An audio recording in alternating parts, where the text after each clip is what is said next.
তাহলে আমরা শুরু করলাম। আচ্ছা, তাহলে দেখো, লাস্ট দিন আমি তোমাদের ডাইজেস্টিভ সিস্টেম যখন পড়ালাম, ওইটা ছিল কিন্তু হিউম্যানের ডাইজেস্টিভ সিস্টেম, বা একটা হচ্ছে মানে কমন, যে কি কি অর্গান থাকতে পারে। যেহেতু আমাদের কোর্সের নাম অ্যানিমেল অ্যান্ড হিউম্যান ফিজিওলজি, তো এখানে শুধুমাত্র হিউম্যানের ফিজিওলজি পড়লেই হচ্ছে না, এখানে আমাদের অ্যানিমেলের কিছুটা হলেও ফিজিওলজি আসলে পড়া উচিত।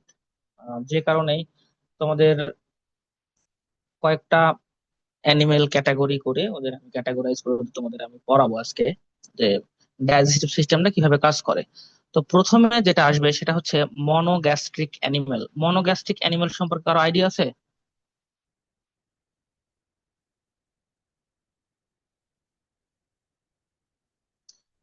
কেউ কি এই টার্মটা শুনছো আগে? যাদের একটা মাত্র চেম্বার থাকে। যাদের স্টোমাকে একটা চেম্বার থাকে, আমাদের কিন্তু স্টোমাক একটা, আম, এরকম একটা স্টোমাক থাকে না কেমন যেন, এরকম করে হচ্ছে মানে আমের মতো কেমন যেন। এইটা হচ্ছে একটাই চেম্বার। তো এরকম সিঙ্গেল চেম্বার স্টোমাক যাদের থাকে তাদেরকে আমরা মনোগ্যাস্ট্রিক অ্যানিমেল বলি। আর মনোগ্যাস্ট্রিক অ্যানিমেলের এক্সাম্পল হচ্ছে হিউম্যান, অবশ্যই। সাথে ধরো হর্স আছে, পিগ আছে, এরা হচ্ছে মনোগ্যাস্ট্রিক অ্যানিমেলের উদাহরণ। তোমার কিন্তু না, ওই যে কেন কি মনোগ্যাস্ট্রিক অ্যানিমেল? কে, স্যার, চিকেনও কি মনোগ্যাস্ট্রিক অ্যানিমেল? চিকেনের আবার কাহিনী আলাদা। চিকেন হচ্ছে এভিয়ানের মধ্যে পড়ে, ওটা আমরা পড়াবো। চিকেন আমাদের আলাদা করে আছে। যেমন হচ্ছে ধরো যে কাউ যদি বলি বা ক্যাটল যারা, তো এই কাউ বলো বা হচ্ছে গোট বলো, এরা কিন্তু আবার মনোগ্যাস্ট্রিক না, তারা হচ্ছে রুমিনান্ট। তো আমরা পড়বো ইনশাল্লাহ। তাহলে একটু দেখি, দেখো। তাহলে এক্সাম্পল হিসেবে কি কি আছে: পিগ আছে, হর্স আছে এবং হিউম্যান আছে। এদের স্টোমাক হচ্ছে একদম সিম্পল, মানে উপর থেকে আমার আসলো, যেটা এসোফাগাস খাদ্যনালী, এখান থেকে এসে এখানে একটা স্টোমাকের মতো স্ট্রাকচার হলো, তারপরে এখানে আমাদের ওই যে ইগুলা যেটা থাকে, স্মল ইন্টেস্টাইন, লার্জ ইন্টেস্টাইন, তারপরে চলে গেলো অ্যানাস। এটা হচ্ছে আমাদের এখানে মাউথটা থাকে, হ্যাঁ, এখানে মাউথ থাকে। তো এইটা হচ্ছে একদম সিম্পল একটা ব্যাপার। এখানে মেইনলি মেজর এনজাইম হচ্ছে তিন ধরনের। একটা হচ্ছে কার্বোহাইড্রেজ, যেটাকে আমরা মেইনলি অ্যামাইলেজ বলতেছি। আর একটা আছে হচ্ছে পেপসিন, প্রোটিন ডাইজেশনের জন্য। আর হচ্ছে লাইপেজ। আমরা এই এনজাইম নিয়ে পড়াশোনা করবো আজকে, বাট এখানে তোমাদের যেটা দেওয়া আছে এটা হচ্ছে একটা ওভারভিউ, যে মনোগ্যাস্ট্রিক অ্যানিমেল যারা, তাদের ওই ডাইজেস্টিভ সিস্টেমটা কিরকম। তাহলে একটা স্টোমাক থাকবে, ওখানে কিছু এনজাইম সিস্টেম থাকবে, কি কি এনজাইম কোথায় এবং কি কি কাজ করে। তারপরে থাকলো হচ্ছে আমার স্মল ইন্টেস্টাইন, এবং এখানে ধরো লার্জ ইন্টেস্টাইন আছে। এটা মিস্টেক হয়ে গেছে হয়তো, লার্জ ইন্টেস্টাইন থাকবে এখানে, ঠিক আছে। এই হচ্ছে আমাদের একদম মনোগ্যাস্ট্রিক অ্যানিমেলের একটা ডাইজেস্টিভ সিস্টেম। যদি আমরা একটু সেকেন্ড ক্যাটাগরিতে যাই, সেটা হচ্ছে রুমিনান্ট। রুমিনান্ট কারা? যারা জাবর কাটে। এই যে দেখো না, যে গরু মনে করো যে মাঠে হোক বা তারা হচ্ছে গোয়ালে হোক, খাবার কন্টিনিউয়াসলি খেয়ে যাচ্ছে, মানে তাদের মনে করো যে এমন হয় যে যার জীবনে খাবার পাবে না এমন একটা অবস্থা, খাবার দেওয়ার পর তারা কন্টিনিউয়াসলি খায়, এবং এই খাবারটা তাদের গিয়ে রুমেনে জমা হয়। এবং জমা হওয়ার পরে সেই খাবার তারা কিন্তু চাইলে আবার মুখে নিয়ে আসতে পারে, ব্যাক। মুখে ব্যাক নিয়ে এসে বসে বসে কি করে, তারা ওটা হচ্ছে আহ যখন মনে করো যে ওদের ফ্রি সময়, মানে বসে আছে শুয়ে আছে, তখন ওরা আস্তে আস্তে আস্তে আস্তে ওইটা কি করে, একদম ক্রাশ করে পুনরায় আবার গিলে আরে, ফেলে। জাবর কাটা বলে, যে জাবর কাটা। হ্যাঁ, জাবর কাটাতে বলে। তো এই জাবর কাটা অ্যানিমেলরা হচ্ছে রুমিনান্ট, বুঝছো? যেমন হচ্ছে গরু, ছাগল, ভেড়া, হ্যাঁ, কাউ, গোট, শিপ, এরা যারা, তারা হচ্ছে এই রুমিনান্ট। এবং রুমিনান্টদের হচ্ছে চারটা চেম্বার থাকে ওদের স্টোমাকের মধ্যে। আমাদের যেমন just one chamber, single chamber, but ওদের চারটা ডিফারেন্ট ডিফারেন্ট চেম্বার থাকে। এবং চেম্বার গুলার নাম দেখো, রুমেন আছে, এই যে এটা হচ্ছে এক নাম্বার চেম্বার, রুমেন, হ্যাঁ, ইয়েলো কালার যেটা। এরপরে আবার আর একটা আছে হচ্ছে রেটিকুলামের নামে একটা ছোট একটা, 2 নাম্বার এটা। তারপরে ওমাসাম নামে একটা আছে, 3 নাম্বার। এবং লাস্ট হচ্ছে যে অ্যাবোমাসাম নামে একটা, 4 নাম্বার একটা আছে। এই সবগুলাই স্টোমাকের পার্ট, এখান থেকে শুরু করে এই পর্যন্ত সবগুলো স্টোমাকের পার্ট। কমপ্লিটলি একটা কমপ্লেক্স একটা মানে সিস্টেম এদের, গরু, ছাগল বা ভেড়া বা এই টাইপের যারা আছে। ঘোড়া কিন্তু আবার হিউম্যানের মতো, দেখো কি একটা অবস্থা, দেখতে একই রকম অ্যানিমাল, অথচ তাদের স্টোমাক, তাদের ডাইজেস্টিভ সিস্টেম সম্পূর্ণ আলাদা। এবং এদের যে স্টোমাক আছে, এই স্টোমাকের মধ্যে ডিফারেন্ট ডিফারেন্ট মাইক্রোবস আছে, তারা হচ্ছে ফার্মেন্টেশন করতে হেল্প করে। এবং ফার্মেন্টেশন করতে যখন হেল্প করে, ওখানে এক ধরনের ফ্যাটি অ্যাসিড তৈরি হয়, যেটাকে আমরা বলি ভোলাটাইল ফ্যাটি অ্যাসিড। ভোলাটাইল বলতে বোঝায় যারা হচ্ছে ইজিলি মানে কি হয়ে যায়, ভ্যাপার হয়ে উড়ে যেতে পারে, এরকম আমরা কেমিক্যালস গুলাকে ভোলাটাইল বলি। তো এই ভোলাটাইল ফ্যাটি অ্যাসিড তৈরি হয়, যেইগুলা আবার মেজর এনার্জি সোর্স হিসেবে কাজ করতে পারে। আর রুমেনের মধ্যে যে মাইক্রোবস গুলা থাকে, এরা ভিটামিন বি তৈরি করে এবং কিছু মাইক্রোবিয়াল প্রোটিন তৈরি করে, যেটা অ্যানিমেলের নিউট্রিশনে কাজে লাগে। তাহলে দেখো, অ্যানিমেলের নিউট্রিশনে স্যার ব্যাকটেরিয়া ইম্পর্ট্যান্ট পার্ট বা ইম্পর্ট্যান্ট রোল প্লে করতেছে, বলো। স্যার ভোলাটাইল ফ্যাটি অ্যাসিড কোনটা আবার একটু বলেন তো? ভোলাটাইল ফ্যাটি অ্যাসিড বলতে তারা ইজিলি উড়ে যায়, হ্যাঁ, উদ্বায়ী যাকে বলে বাংলায়। আর ইংলিশ যদি বলি, ভোলাটাইল মানে হচ্ছে যে তারা ইজিলি ভ্যাপার হয়ে উড়ে যেতে পারে, এরকম কিছু ফ্যাটি অ্যাসিড আর কি। মানে কম্পাউন্ড গুলোকে আমরা ভোলাটাইল বলতেছি, এবং ওই কম্পাউন্ডটা হচ্ছে কেমিক্যাল ক্লাস হলো ফ্যাটি অ্যাসিড। ফ্যাটি অ্যাসিড কি জানো?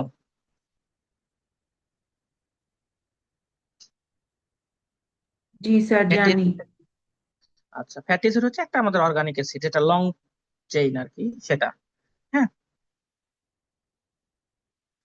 ওকে। তো ভোলাটাইলের যদি একটা ইংলিশ টার্ম আমরা ইউজ করি, তাহলে আনস্টেবল বলতে পারো।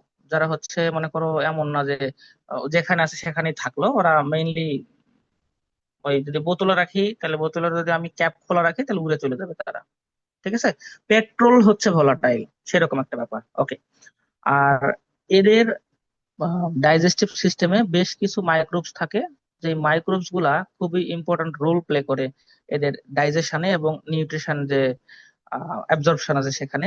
ভিটামিন বি যেমন প্রডিউস করতেছে, তারপরে এই যে ভোলাটাইল ফ্যাটি অ্যাসিড প্রডিউস করতেছে, তারপরে কি করতেছে, বেশ কিছু প্রোটিন তৈরি করে, ওগুলো মাইক্রোবিয়াল প্রোটিন, মানে ব্যাকটেরিয়ার নিজস্ব প্রোটিন। এই সবগুলাই অ্যানিমেলের নিউট্রিশনে কাজে লাগে, মানে সবই অ্যানিমেল এগুলা করতে পারে, অ্যাবজর্ব করতে পারে, সেক্ষেত্রে তার কাজে লাগতেছে।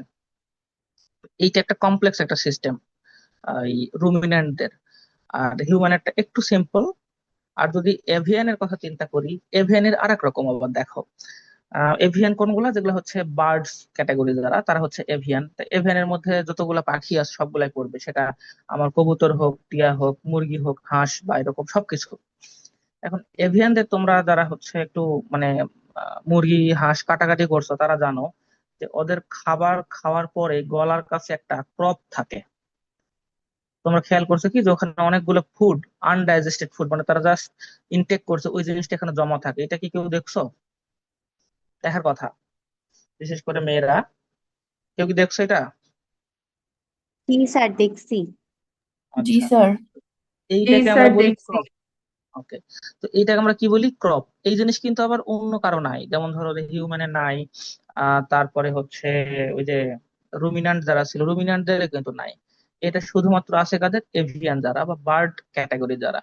এভিয়ান ডাইজেস্টিভ সিস্টেম এটা কিরকম, এদের হচ্ছে মানে খুবই দ্রুত ডাইজেশন হয়। দেখো এদের মানে টোটাল ডাইজেস্টিভ সিস্টেমে, এই যে অ্যানিমেলের যেমন ছিল না, রুমিনান্টদের যে স্টোমাকের হচ্ছে 4টা চেম্বার ছিল, এরকম কিন্তু চেম্বার নেই এদের, একদম খুবই সিম্পল একটা চেম্বার এদেরটা। দ্রুত ডাইজেশন হয়। মুরগি সারাদিন খায়, মুরগি দেখবা সারাদিন সে খেয়েই যাচ্ছে, মানে ওর মুখ কখনো বন্ধ নাই। কারণ ওদেরটা কি হয়, দ্রুত ডাইজেশন হয়। খাচ্ছে, মনে করো যে ডাইজেশন হচ্ছে, এনার্জি পাচ্ছে, এবং ওইটা বের হয়ে চলে যাচ্ছে আবার ফিসেস হিসাবে।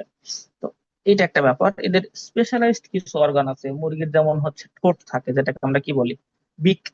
তারপরে ক্রপ থাকে ফুড স্টোরেজ হিসেবে, যেটা খাওয়ার পরে সাথে সাথে ওখানে জমা হয়।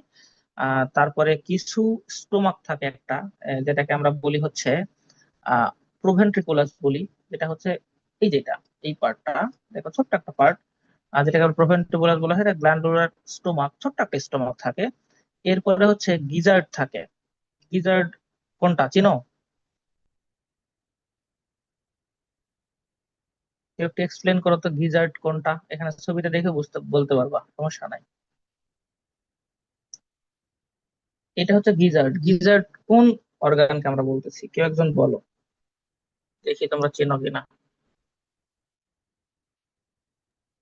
গিজার তো গিলা স্যার বলে হচ্ছে যে স্যার পাকস্থলী আর কি। না স্যার, ওই ভিতরে কি একটা হজম হয়ে যায় এটা। কিরকম একটা ওই লালচে ভিতরে সাদা। হ্যাঁ, দেখতে একটু লালচে, ভিতরে একটু সাদা, বলতে কাইন্ড অফ ইয়েলোইশ কিছু একটা মানে ইয়েলোইশ আর কি, থাকে। জি স্যার। ওর মধ্যে ডাইজেস্টেড ফুড গুলো ওর মধ্যে থাকে, যেটাকে অনেক নামে ডাকা হয়, বিভিন্ন এলাকাতে বিভিন্ন নামে ডাকে। যেটা নামে ডাকুক। গিলা বলে যে স্যার, গিলা যেটাকে আর বলে। গ্রামের ভাষায় আমাদের গিলা বলে, গিলা। গিলা অনেক এলাকাতে বলে, আমাদের দিকেও গিলা বলে। তো যারা গিলা বলো তারা তার মানে ভালো করে চিনতেছো, বাকিরা ওই ডিফারেন্ট ডিফারেন্ট নামে জানো, যাই হোক। তো এইটা হচ্ছে গিজার্ড। গিজার্ডের মধ্যে কি হয়, ওইটা একটা শক্ত অঙ্গ কিন্তু, হ্যাঁ ওইটা কিন্তু অনেক মানে অন্যান্য যে পার্ট আছে মানে মুরগির বডির, ওই পার্টের থেকে কিন্তু ওটা একটু হার্ড, মানে ইয়ের মধ্যে, ওদের ডাইজেস্টিভ সিস্টেমের মধ্যে। ওর মধ্যে মেইনলি মেকানিক্যাল গ্রাইন্ডিংটা হয়। মেকানিক্যাল গ্রাইন্ডিং বলতে খাবারটা যাওয়ার পরে ওটাতে চাপ খেয়ে খাবারটা একদম মনে করো যে ই হয়। ওদের তো আর দাঁত নাই, যেমন আমরা আমাদের মেকানিক্যাল গ্রাইন্ডিং কিন্তু দাঁতে যেমন মুখে হয়, একইভাবে পাকস্থলীতে হয়। পাকস্থলী যখন পালপিটেশন হয়, সবসময় কি হয়, চাপ দেয়, কন্ট্রাকশন হয়, এবং আহ ওটা রিল্যাক্সেশন হয়। তো এদের এই গিজার্ডের মধ্যে এই ঘটনাটা ঘটে, যে একদম চাপ খেয়ে খাবারটা মানে ছোট ছোট অংশে পরিণত হয়। এরপরে থাকে হচ্ছে ইন্টেস্টাইন এবং ক্লোয়েস থাকে, এই জিনিসগুলো তো আছেই। এদের দাঁত থাকে না, এই যে এখনই বললাম যে এদের হচ্ছে দাঁত থাকে না, এই জন্য মেকানিক্যাল ডাইজেশন এদের মুখে হতে পারে না। যেটা আমাদের হিউম্যান বলো বা অন্যান্য যে কোনো অ্যানিমেল যাদের দাঁত আছে, তাদের কিন্তু সবার মেকানিক্যাল ডাইজেশন এই আমাদের মাউথ থেকেই শুরু হয়, বাক্কাল ক্যাভিটিতেই হয়। এদের এই মানে এটা নাই, যে জন্য খাবারটা খাওয়ার সাথে সাথে গিয়ে ক্রপে জমা হয়, তারপর যখন দরকার হয় গিজার্ডে গিয়ে একদম মনে করো ভেঙে চুরে ছোট ছোট হয়ে যায়। এবং এদের ট্রানজিট টাইমটা খুবই কম। এই যে একটু আগে শুরুতে বললাম না যে এদের দ্রুত ডাইজেশন হয়, খুবই র্যাপিড ডাইজেশন। এই জন্য ট্রানজিট টাইম কম, যে খাবার খেলো, ক্রপে আসলো, এরপরে চলে আসলো হচ্ছে প্রোভেন্টিকুলাসে, এরপরে আসলো গিজার্ডে, তারপরে একদম চলে গেল বের হয়ে। বাট হিউম্যানের কিন্তু এরকম না, তুমি খাবার খাওয়ার পর তোমার আহ পাকস্থলীর মধ্যে ওটা 5-6 ঘন্টা ওয়েট করে, তারপরে সে যেখানে দেওয়ার সেখানে চলে যায়। যে জন্য আমরা দিনে 3 বার 2 বার খাইলেও হচ্ছে, বাট মুরগি সারাদিন খায়। এদের ডাইজেস্টিভের ট্রানজিট টাইমটা অনেক কম। ট্রানজিট মানে কি, যারা বাইরে গেছে তারা তো জানো যে এই যে হয় না, যে অনেক সময় এমন হয় যে আমি হয়তো ঢাকা থেকে যেতে চাচ্ছি হচ্ছে ইউএস, মাঝে দেখা গেল যে আমার তুরস্কেতে নামতে হলো। তুর্কিতে নেমে ওখানে 2 ঘন্টা বসে থেকে তারপর ওখান থেকে আবার একটা বাস, সরি আবার একটা হচ্ছে মানে বিমানে করে আমি ইউএস চলে গেলাম। এই যে মাঝের টুকু যে ওখানে বসে থাকলাম কিছুক্ষণ,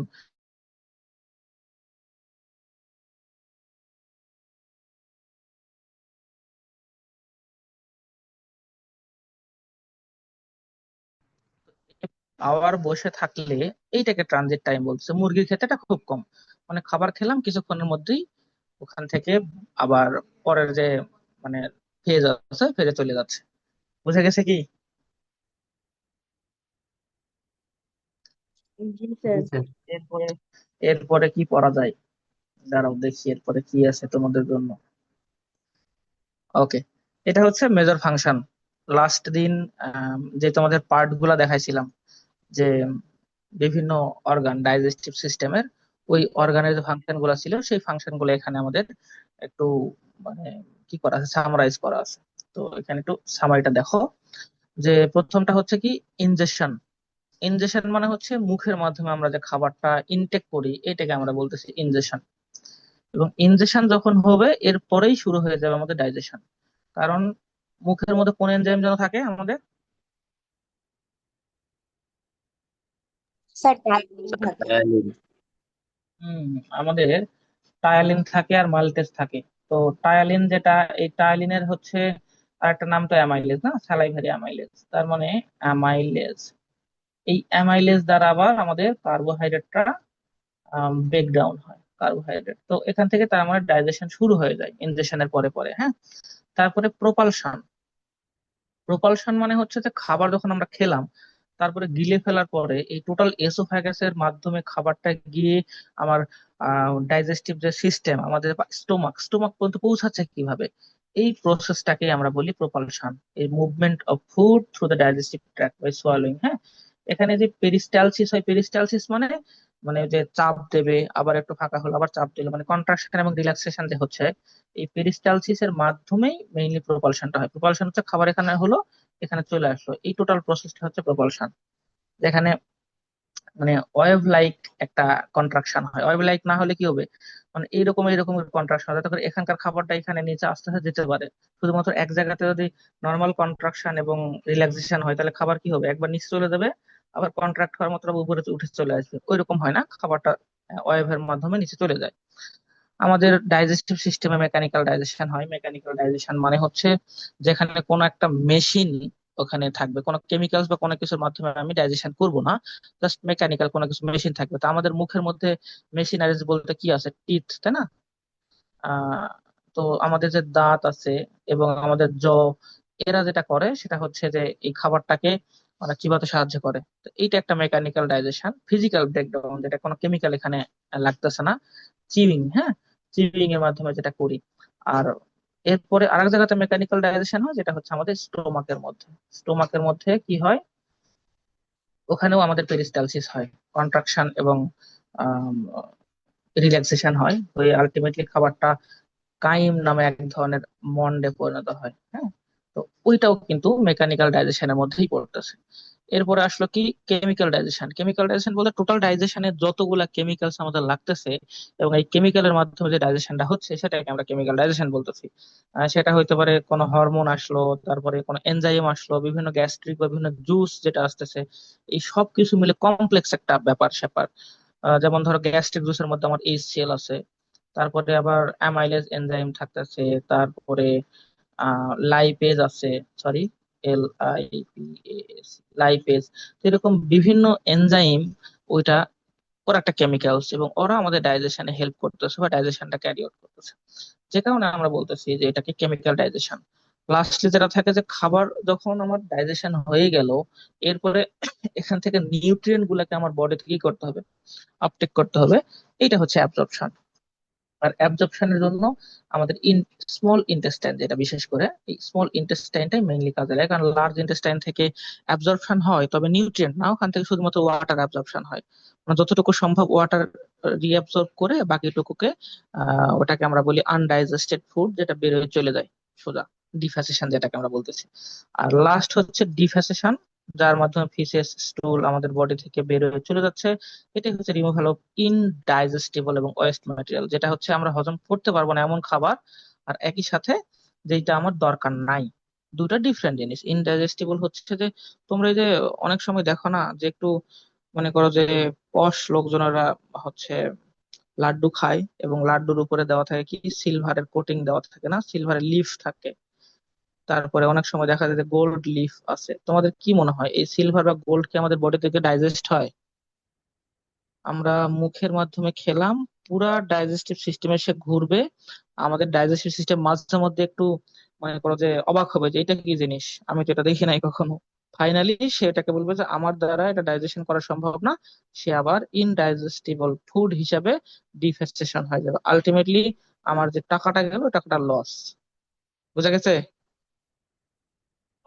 জি স্যার। এইটা হচ্ছে আমাদের মেজর কিছু ফাংশন। এছাড়াও আরো অনেক ধরনের ফাংশন থাকতে পারে, প্রতিটা অর্গানের ডিফারেন্ট ডিফারেন্ট ফাংশন আছে। হরমোন কি ফাংশন করতেছে, কোন এনজাইম কি ফাংশন করতেছে, এইটা তোমরা বলতেই পারো, পড়তেই পারো, জানতেই পারো, বাট এটা হচ্ছে একদম মেজর যে ফাংশন গুলা। এখন আমরা একটু ডাইজেস্টিভ এনজাইম নিয়ে একটু কথা বলি। আমাদের এই লিঙ্কে 6 মিনিট 7 মিনিট এখনো সময় আছে। যদি তোমাদের ক্লাস শেষ হয়ে যায়, যদি মিটিংটা বন্ধ হয়ে যায়, তাহলে তোমরা সেম লিঙ্কে আবার জয়েন করবা, তাহলেই হবে, সমস্যা নেই। এখন আসো ডাইজেশন কি। দেখো, ডাইজেশন কি এই জিনিস আমরা এখনো মানে ফর্মালি পড়ি নাই। ফার্স্ট ক্লাসে তোমাদের আমি বলছি যে ডাইজেশন কি, ডাইজেস্টিভ সিস্টেম কি। তো এখানে একটু ফর্মালি দেওয়ার ট্রাই করলাম, বিকজ আমরা এখন ডাইজেস্টিভ এনজাইম পড়বো এবং এনজাইম গুলার ফাংশন পড়বো। তো যে জন্য আমার মনে হলো যে ফর্মালি একটু তোমাদের আবার একটু জানানো উচিত। তো ফার্স্ট ক্লাসে ডাইজেশন সম্পর্কে যেটা বলছিলাম, আমাকে একটু বলো যে ডাইজেশন কি। ওকে, কেউ কি রেসপন্স করবে তুমি, মানে তোমরা? আর ডাইজেশনের যদি সংজ্ঞা বাংলা বলি স্যার, ডাইজেশন হচ্ছে জটিল একটা প্রক্রিয়া যেখানে এই বিভিন্ন খাবার দাবার পরিপাক হয় এবং শরীরের যে ক্ষত ওগুলা স্যার ফুলফিল করে। আচ্ছা, ভালো ভালো একটা ডেফিনিশন দিছো যে আমাদের একটা কমপ্লেক্স প্রসেস, যে প্রসেসের মাধ্যমে আমরা যে খাবারগুলো ইনটেক করি, এই খাবারটা হজম হয়ে ওখান থেকে যে আমরা এনার্জিটা পাবো সেটা আমাদের বডিতে কাজে লাগবে। আচ্ছা, যেটা নিয়ে কথা বলতেছিলাম সেটা হচ্ছে যে ডাইজেশন। রাকিব একটা ডেফিনিশন দিল, খুবই সুন্দর। তো ডাইজেশনটা কি? ডাইজেশন হচ্ছে একটা প্রসেস, একটা কমপ্লেক্স প্রসেস যার মাধ্যমে আমরা যে খাবারটা ইনটেক করি সেটা একদম স্মলার এবং সিম্পলার একটা ফর্মে আসে, ভেঙে চুরে স্মলার এবং সিম্পলার ফর্মে আসে, যেটা আমাদের বডি ইজিলি অ্যাবজর্ব করতে পারবে। এরকম একটা ফর্মে নিয়ে আসার জন্য যে প্রসেসটা, সেই প্রসেসটাকে আমরা বলি ডাইজেশন। আর ডাইজেশন আমাদের বডিতে হয় দুই ভাবে। এক হচ্ছে মেকানিক্যাল ডাইজেশন, একটা কেমিক্যাল ডাইজেশন। মেকানিক্যাল ডাইজেশন কি? যেখানে কোনো কেমিক্যালস ইনভলভ থাকবে না, ফিজিক্যাল ব্রেকডাউন হবে। সেটা হতে পারে যে চিউইং, চার্নিং বলো, বা মানে আমাদের পাকস্থলীর মধ্যে যেটা হয় পেরিস্টালসিস, যেভাবেই হোক ব্রেকডাউনটা হবে। আর কেমিক্যালস হচ্ছে এখানে এনজাইমেটিক ব্রেকডাউন, যেখানে আমাদের এনজাইম মিলে আমাদের যে ফুডটা আছে, মেকানিক্যাল ডাইজেশনের পরের যে পার্ট, যে আমাদের আহ, একটু ছোট ছোট যে পোর্শন গুলা, তারা আবার এটাকে কেমিক্যালি ডাইজেস্ট করে একদম সিম্পলার অ্যাবজর্বেবল ফর্মস এ নিয়ে আসবে। এটা হচ্ছে ফাইনাল ফর্মস এটা। আর এই ডাইজেস্টিভ এনজাইম গুলো আমাদের কি কি? ডাইজেস্টিভ এনজাইমের ডেফিনিশন যদি বলি, তো প্রথমত আমাদের এনজাইমের ডেফিনিশন লাগবে। যেটা একটা হচ্ছে biological catalyst. Biological catalyst normally protein হয়, দুই একটা ছাড়া, যেমন হচ্ছে আমাদের রাইবোজাইম। আহ রাইবোজাইম নামে যে একটা ক্যাটালিস্ট আছে, এটা একটা আরএনএ। এই হচ্ছে প্রোটিন না। বাকি যত এনজাইম আছে সব এনজাইমরাই প্রোটিন। আচ্ছা, তো এরা আমাদের বডিতে এই ডাইজেশন আসলে হেল্প করে। তো ডাইজেশনে হেল্প করার জন্য আমাদের যে ফুড ক্যাটাগরি আছে, ডিফারেন্ট ডিফারেন্ট যে খাবারগুলো আমরা খাই, সেটা কার্বোহাইড্রেট হতে পারে, প্রোটিন হতে পারে, বা ফ্যাট হতে পারে। এই ফুডের ক্যাটাগরি অনুযায়ী আমাদের এনজাইম গুলা ডিফারেন্ট হয়। যেমন কার্বোহাইড্রেট থেকে একদম সিম্পল সুগার তৈরি করে। সিম্পল সুগার মানে হচ্ছে গ্লুকোজ।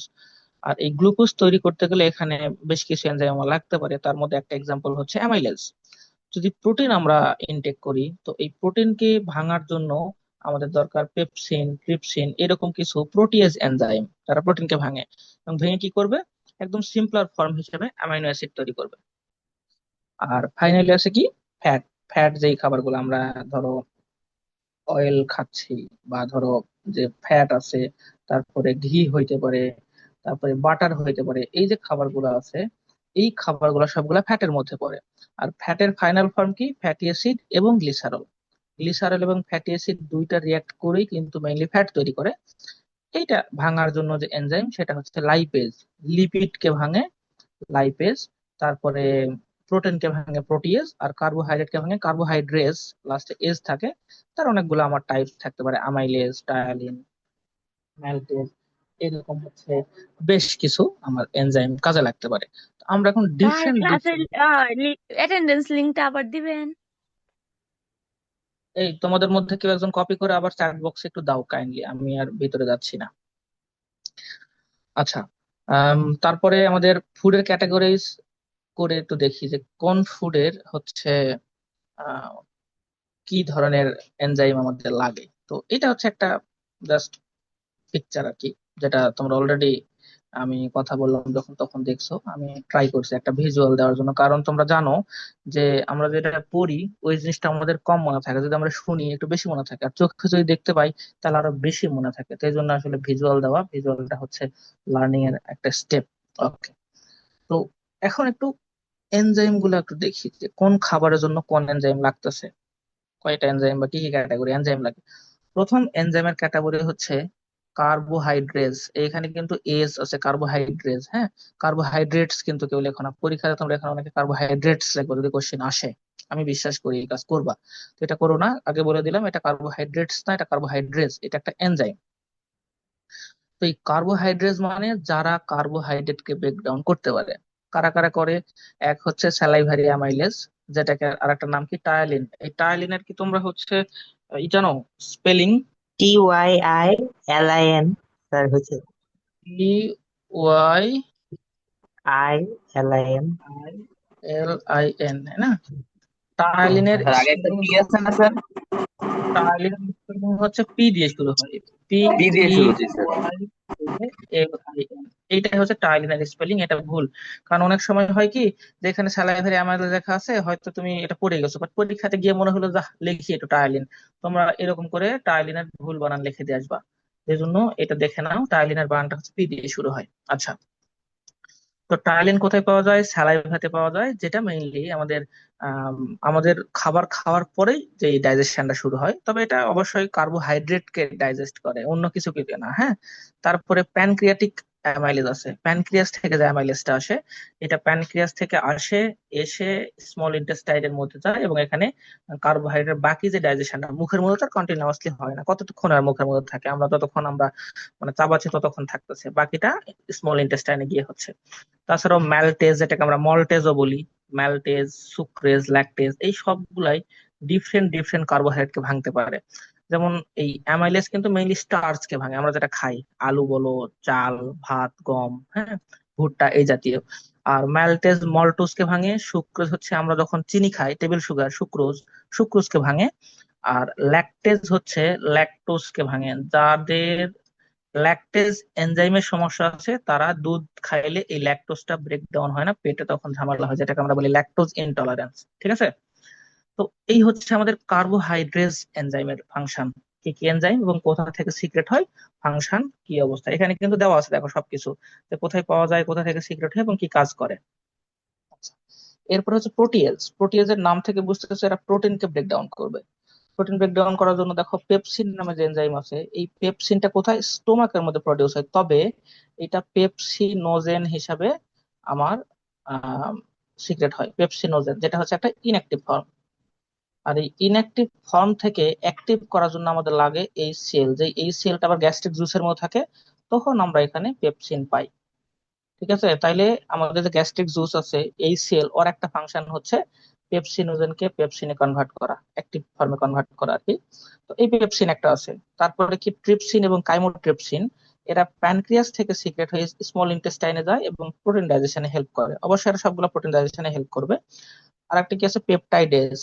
পেপটাইডেজটা কি করে, যে আমাদের প্রথমে যে দুটা বা দুই তিনটা এনজাইম আছে, পেপসিন, ট্রিপসিন, কাইমোট্রিপসিন, এরা বড় বড় প্রোটিনকে ভেঙে ভেঙে ছোট ছোট কার্বো মানে মানে পেপটাইড তৈরি করে।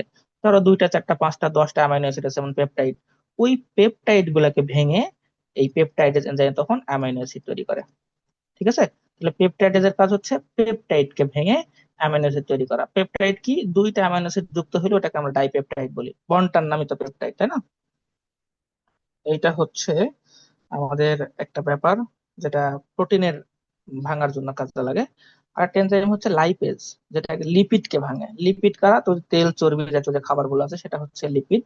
তো লিঙ্গুয়াল লাইপেজ আছে, যেখানে কি হয়, আমাদের আহ জিহ্বা বা এই জিহ্বাতে এক ধরনের গ্ল্যান্ড থাকে, যেখান থেকে এই লিঙ্গুয়াল লাইপেজটা সিক্রেট হয়। গ্যাস্ট্রিক লাইপেজ হচ্ছে পাকস্থলী থেকে বা স্টোমাক থেকে সিক্রেট হবে। আর প্যানক্রিয়াটিক লাইপেজ প্যানক্রিয়াস থেকে সিক্রেট হবে। প্যানক্রিয়াসের বাংলা কি জানো? অগ্ন্যাশয়। অগ্নাশয় না? হম, অগ্নাশয় ওই যে দেখতে পাতার মতো গোল্ডেন কালার একটা, এরকম এরকম একটা স্ট্রাকচার পাকস্থলীর পাশে থাকে, যেখানে স্যার হচ্ছে একটা আমাদের কোশ্চেন। হুম, স্যার আপনি বললেন না যে হচ্ছে সিলভার লিফ এগুলা হচ্ছে হজম হয় না আমাদের, স্যার এগুলা হুম, কি আসলে হজম হয় না? না হজম হয় না, ওটা টাকা আছে তাই জন্য খাই, আর কিছু না। ওইটা ডাইজেস্ট করার মতো এটা কি কিছু জিনিস একদম না। সিলভার দিয়ে বানানো, সিলভারের কোনো লেয়ার বা এরকম? বুঝি নাই, আবার বলো। এটা কি স্যার সিলভার দিয়ে বানানো, সিলভার লিফ বলি হ্যাঁ, যে আমরা? অবভিয়াসলি অবভিয়াসলি, এটা তোমরা একটা কাজ করবে, ইউটিউবে যাই দেখবে সিলভার লিফ কিভাবে বানায়। বর্তমানে অনেক মেশিনারিজ আছে, তবে এটা একদম হাতে বানানো হয়। সিলভার, এক টুকরা সিলভারকে ধরো যে হাতুড়ি দিয়ে একটা মনে করো পেপার আছে এরকম, হ্যাঁ, এই পেপারের মধ্যে এক টুকরা সিলভার দেওয়া হয় খুবই ছোট, তার উপর আবার একটা পেপার দেওয়া হয়, দিয়ে টোটালটাকে একটা চামড়া ব্যাগের মধ্যে ঢুকানো হয়, দিয়ে হাতুড়ি দিয়ে এখানে মনে করো যে হ্যামার দিয়ে অনেক সারাদিন ধরে মনে করো বাড়িয়ে দিচ্ছে। আলটিমেটলি এটা এতটা বেশি থিন পেপারে তৈরি হয়, ওই পেপারটা মেইনলি, এর জন্য তো জিনিসের দাম বেশি, ওটা অ্যাকচুয়াল সিলভার থাকে। ও ওকে, আচ্ছা আচ্ছা। এরপরে আসি, তোমরা দেখবে ইউটিউবে আছে, যে দেখবা যে সিলভার লিফ কিভাবে বানায়, তাহলে পাবা। আচ্ছা, এখন স্যার দেখো যে টেস্ট কি ডিফারেন্ট করে? না না না, টেস্টে কিছু না, ওটা জাস্ট হচ্ছে যে ওই যে বললাম না যে আমি আমার যে টাকা আছে সেটা আমি জাস্ট, ওটা কিছু না, ওটা অ্যাকচুয়ালি কোনো কাজে লাগে না, মানে ওইটার কোনো নিউট্রিশনাল ভ্যালুই নাই। দেখো, ফ্যাক্টরস এফেক্টিং এনজাইম অ্যাক্টিভিটি, এই যে এতগুলো এনজাইমের নাম আমরা বললাম, যে লাইপেজের মধ্যে অনেকগুলা ছিল, তারপরে প্রোটিয়েজের মধ্যে অনেকগুলা ছিল, কার্বোহাইড্রেজের মধ্যে অনেকগুলা ছিল। এই এনজাইম গুলা কোন কন্ডিশনে ভালো ফাংশন করে, ওদের অপটিমাল কন্ডিশনটা কি, এই জিনিসগুলো আমরা একটু দেখবো। প্রথমটা হচ্ছে টেম্পারেচার, খুবই ইম্পর্ট্যান্ট একটা কন্ডিশন, যেখানে হচ্ছে যদি টেম্পারেচার এনজাইমের অনেক বেশি হয় তাহলে ওটা একদম ব্রেক ডাউন করে ফেলবে, হ্যাঁ, মানে ওটা নষ্ট হয়ে যাবে, একদম ব্রেক ডাউন করে ওটা নষ্ট হয়ে যাবে, ওই এনজাইমের কাজ করবে না, একদম নন ফাংশনাল হয়ে যাবে। আবার যদি এমন হয় যে এটা খুবই ঠান্ডা, খুবই চিল একটা মনে করো যে এনভায়রনমেন্টে যায়, তাহলে ওটা ইনঅ্যাক্টিভ হয়ে যাবে। আর ইনঅ্যাক্টিভ হয়ে যাওয়া মানে কিন্তু ব্রেকডাউন বা নষ্ট হয়ে যাওয়া না, ইনঅ্যাক্টিভ মানে কি, যেটা জাস্ট কাজ করতেছে না, নন ফাংশনাল, এখনই ওটাকে আবার তার অপটিমাম টেম্পারেচারে নিয়ে যাও, সে আবার কাজ করা শুরু করবে। আর যদি টেম্পারেচার অনেক বেশি হয় তাহলে ওটা ব্রেক ডাউন করবে। তো নর্মালি আমাদের বডি টেম্পারেচার যেটা 37-38 ডিগ্রি সেলসিয়াস, এই টেম্পারেচারটাকেই বলা হয় অপটিমাল টেম্পারেচার, যেখানে আমাদের বডির এনজাইম গুলা বেস্ট পারফরমেন্স দেয়। এছাড়া যদি খুবই বেশি টেম্পারেচার হয়ে যায় তাহলে এনজাইম ডিনেচার হয়ে যাবে, ডিনেচার মানে ব্রেকডাউন হয়ে যাওয়া, নষ্ট হয়ে যাওয়া। আর যদি খুবই কম টেম্পারেচার হয় তাহলে সেটা রিয়াকশন আর করতে পারবে না, বা ওটা ইনঅ্যাক্টিভ হয়ে যাবে একদম, যদি খুব ঠান্ডাতে যায় হাইপোথার্মিয়া হয়ে যাবে তখন। পিএইচ একটা কন্ডিশন আছে। পিএইচ হচ্ছে যে, যেহেতু ওই আমাদের এনজাইম গুলো প্রোটিন, তো প্রতিটা প্রোটিন না স্পেসিফিক পিএইচ এ কাজ করে, কারণ প্রতিটা অ্যামিনো অ্যাসিডের আবার হচ্ছে আইসোইলেকট্রিক পিএইচ আছে, যেটাকে আমরা পিআই বলি, মানে কে কোন, সরি পিআই, কে কোন কন্ডিশনে ভালো কাজ করে এটা স্পেসিফিক। তো তার মধ্যে একটা এক্সাম্পল দেখো, পেপসিন নামে যে এনজাইমটা আছে, এই পেপসিন মানে মোটামুটি পিএইচ 2 এর আশেপাশে খুব ভালো কাজ করে, খুবই মানে করে হাইলি অ্যাসিডিক একটা এনভায়রনমেন্টে। আবার ট্রিপসিন কি করে, এটা একটা অ্যালকালাইন ফাংশনে কাজ করে আমাদের স্মল ইন্টেস্টাইন। তার মানে দেখো যে পেপসিন পিএইচ 2 মানে খুবই হাইলি অ্যাসিডিক একটা এনভায়রনমেন্টে কাজ করতেছে, অথচ ট্রিপসিন আবার 8, তার মানে কখন ট্রিপসিনের কাজ করতে হয় ওখানে কিন্তু তুমি ওই মানে 2 পিএইচ থাকলে ওখানে সে ভালো কাজ করবে না। এটা একটা ফ্যাক্টর যেটা মনে করো এফেক্ট করে, ইফেক্ট ফেলে। এরপরে এনজাইম কনসেন্ট্রেশন, ধরে নাও যে তোমার কাছে 10টা গ্লুকোজ আছে, এখন এই 10টা গ্লুকোজকে ভাঙার জন্য যতগুলো এনজাইম লাগবে তার সাথে কম এনজাইম থাকে, তার মানে কিন্তু কনসেন্ট্রেশন কম আছে, তোমার বডিতে ডাইজেশনটা ধীরে হবে। এটা হচ্ছে এনজাইম কনসেন্ট্রেশনের একটা মনে করো যে কি বলবো ব্যাখ্যা, যে এনজাইম কনসেন্ট্রেশন যদি কম হয় তাহলেও সমস্যা, আবার এমন যদি হয় যে অনেক বেশি, তাহলে কি হবে, যে তোমার সাবস্ট্রেট বাইন্ড করার জায়গায় খুঁজে পাচ্ছে না এত এনজাইম। তার মানে খুব বেশিও হওয়া যাবে না, খুব কমও হওয়া যাবে না, একটা অপটিমাম একটা কনসেন্ট্রেশন লাগবে এনজাইমের। এরপরে সাবস্ট্রেট কনসেন্ট্রেশন, হয়তো তোমার বডিতে অনেক বেশি এনজাইম আছে, তোমার বডিতে সাবস্ট্রেট নেই, সাবস্ট্রেট মানে যার উপরে এনজাইমটা কাজ করবে। এখন এখানে সাবস্ট্রেট হচ্ছে আমাদের খাবারগুলা, সেটা কার্বোহাইড্রেট হোক বা যে কোনো খাবার হোক এটা। তারপরে কি আছে, প্রেজেন্স অফ ইনহিবিটরস। ইনহিবিটরস এর নাম থেকে বুঝতে পারতেছো যে এরা মানে কি করে, আমাদের যে এনজাইম বাধা অ্যাক্টিভিটি আছে দেয়। এটাকে রিডিউস করে বা ব্লক করে দেয়, রিডিউস করে বা ব্লক করে দেয়, তারা হচ্ছে ইনহিবিটর। তো ইনহিবিটর থাকলে কি হবে, ইনহিবিটর থাকলে এনজাইম অ্যাক্টিভিটি কমে যাবে, বা এমন হইতে পারে যে একদমই বন্ধ হয়ে গেল। এই ইনহিবিটর কাজ করে যেসব এনজাইমে, তাদেরকে বলা হয় অ্যালোস্টেরিক এনজাইম। আচ্ছা দেখো, তাহলে সাবস্ট্রেট কি, যেসব আমরা খাবার খাই এসব খাবারকে আমরা সাবস্ট্রেট বলতেছি, যার উপরে এনজাইম গিয়ে অ্যাক্টিভিটি শো করবে, ফাংশন করবে, তাদেরকে আমরা সাবস্ট্রেট বলতেছি। আর ইনহিবিটর ছাড়া ডিফারেন্ট ডিফারেন্ট কেমিক্যালস হইতে পারে, এই ইনহিবিটরস গুলা আমাদের এনজাইমের রেগুলেটরি সাইটে গিয়ে বাইন্ড করে এনজাইমের অ্যাক্টিভিটি কমায় দেয়। কিভাবে কমাতে পারে, এখানে একটা দেখো, মনে করো যে এইটা একটা এনজাইম, হ্যাঁ, এবং এটা হচ্ছে এনজাইমের অ্যাক্টিভ সাইট। এই জায়গাতে হয়তো একটা খাবার এসে যুক্ত হলো, হ্যাঁ, এটা একটা ফাংশন করতেছে। কিছু কিছু এনজাইম আছে যাদের এরকম অ্যাক্টিভ সাইট ছাড়াও আরো কিছু এক্সট্রা সাইট থাকে। এই একাধিক সাইট থাকলে এই ধরনের এনজাইমকে আমরা বলি অ্যালোস্টেরিক এনজাইম। আর এই অ্যালোস্টেরিক এনজাইমে কি করতে পারে, এই এক্সট্রা যে সাইট গুলো আছে আমার বাইন্ডিং সাইট, এই বাইন্ডিং সাইটে হয় অ্যাক্টিভেটর নামে একটা কেমিক্যাল যুক্ত হবে, অথবা ইনহিবিটর। যদি অ্যাক্টিভেটর যুক্ত হয় তাহলে আমার এই এনজাইমের অ্যাক্টিভিটি আরো বাড়বে, আর ইনহিবিটর যুক্ত হলে এনজাইমের অ্যাক্টিভিটি কমবে। তো এখানে আমার ইনহিবিটরের কথা বলতেছি, ইনহিবিটর যদি যুক্ত হয় তাহলে এনজাইমের অ্যাক্টিভিটি কমে যাবে। এমনও হইতে পারে ইনহিবিটর যুক্ত হওয়ার ফলে এর যে অ্যাক্টিভ সাইটটা আছে, অ্যাক্টিভ সাইট কোনো কাজই করতেছে না, তাহলে কমপ্লিটলি আমার ব্লক হয়ে যেতে পারে এনজাইম অ্যাক্টিভিটি। তাহলে নর্মাল এনজাইম যেটা, যার হচ্ছে একটা অ্যাক্টিভ সাইট থাকবে, আর অ্যাক্টিভ সাইট ছাড়া এক্সট্রা যদি কিছু বাইন্ডিং সাইট থাকে, এই বাইন্ডিং সাইটে যদি ইফেক্টর নামে কেমিক্যাল যুক্ত হয়, ইফেক্টর আবার কারা, একটা অ্যাক্টিভেটর ইফেক্টর, আবার ইনহিবিটর ইফেক্টর। এই ইফেক্টর যদি যুক্ত হয় তাহলে এনজাইম অ্যাক্টিভিটি চেঞ্জ হবে। এই ধরনের একাধিক সাইট যুক্ত এনজাইমকে আমরা বলি অ্যালোস্টেরিক এনজাইম। তোমরা কি বুঝতে পারছো ক্লিয়ারলি? জি স্যার।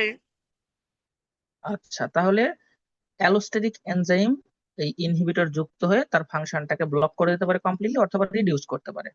আর ফাইনালি থাকলো হচ্ছে কোফ্যাক্টর আর কোএনজাইম। কোফ্যাক্টর আর কোএনজাইম কি ছিল? তোমরা ইচ্ছে থেকে কি এই যে 3 নম্বর চ্যাপ্টার পড়ছো, বায়োলজি ফার্স্ট পার্টের 3 নম্বর চ্যাপ্টার কোষ রসায়ন, যেটা আমার মনে হয় না না তোমরা স্যার, পড়ছো। ছিল না এটা স্যার। আচ্ছা, জি তো যদি পড়ছিলাম। অনেকেই পড়ো নাই কারণ তোমাদের সিলেবাসে ছিল না, তো এই কোষ রসায়ন চ্যাপ্টারে এনজাইম নামে একটা পোর্শন আছে, ওখানে তার এত সুন্দর এনজাইমোলজিতে করে দেওয়া করাইছিল, আছে। কোফ্যাক্টর তো এন্ড কোএনজাইম। হ্যাঁ হ্যাঁ, তোমরা তো এনজাইম গুলোতে পড়ানোর কথা। আচ্ছা, আমাকে একটু বলো তো কোফ্যাক্টর কোএনজাইম গুলা কি, কাকে বলে? স্যার কোফ্যাক্টর আর কি হচ্ছে নন প্রোটিন কেমিক্যাল কম্পাউন্ড গুলা আর কি। গুড আর গুড। কো- আর কোএনজাইম হচ্ছে যে অর্গানিক গুলা, যেমন হচ্ছে যে NAD প্লাস FAD, তারপর হচ্ছে ভাইটামিনস ওগুলো। আচ্ছা, মনে আছে তাহলে। আচ্ছা দেখো, আমাদের যে এনজাইম গুলো আছে, এই এনজাইমকে তো আমরা প্রোটিন বলতেছিলাম, যদিও দু একটা মানে ব্যতিক্রম আছে, সেটা আলাদা। তো ধরো এইটা হচ্ছে আমার এনজাইম।